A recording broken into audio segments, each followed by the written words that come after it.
दोस्तों सादर नमस्कार।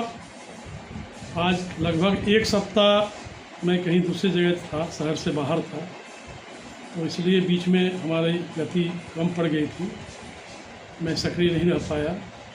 आज जेपी ने कहा था, पार्ट 61 में मैंने भारतीय समाजवाद के प्रतिष्ठाता के रूप में जेपी को इंट्रोड्यूस किया था।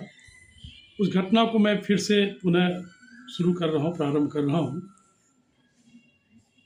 समाजवाद की जो स्थापना हुई थी, कांग्रेस सोशलिस्ट पार्टी की स्थापना 18 मई 1934 को पटना के अखिल भारतीय कांग्रेस महासमिति के बैठक में बुलाई गई थी।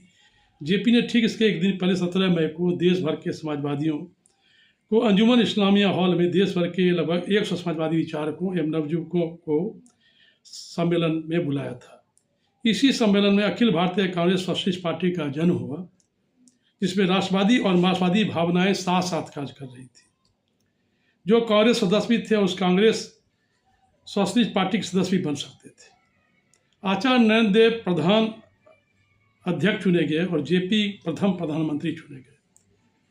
मुख्यतः नौजवानी की पार्टी थी, जिसमें राष्ट्रीय कार्य के सदस्यों की औसत उम्र 30 वर्ष की थी और उसमें अलग अलग विचारधारा के लोग थे। समाजवादी, मार्क्सवादी, थियोसोफिस्ट, लोकतांत्रिक समाजवादी, गांधी से प्रभावित समाजवादी और समाजवाद की ओर झुके कांग्रेसी, मगर सबका उद्देश्य एक था कि संपूर्ण स्वतंत्रता प्राप्त करना और देश में समाजवादी समाज की स्थापना करना। अक्टूबर 1934 21-22 को बम्बई में आचार्य नरेंद्र देव की अध्यक्षता में जब अखिल भारतीय कांग्रेस सोशलिस्ट पार्टी विधिवत कन्वेंशन हुआ, भारतीय कम्युनिस्ट पार्टी ने जमकर विरोध किया उसकी स्थापना पर।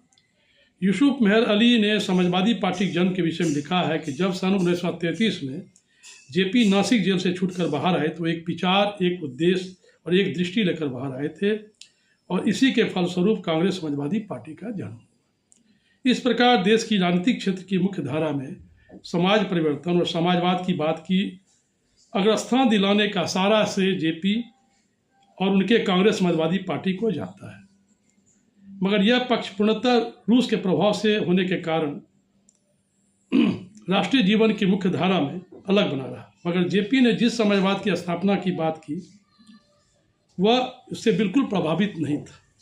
देश को अंग्रेजी शासन से स्वतंत्र कराने के साथ साथ देश में व्यक्तिगत और सामाजिक स्वतंत्रता लाना भी कांग्रेस का ध्येय था।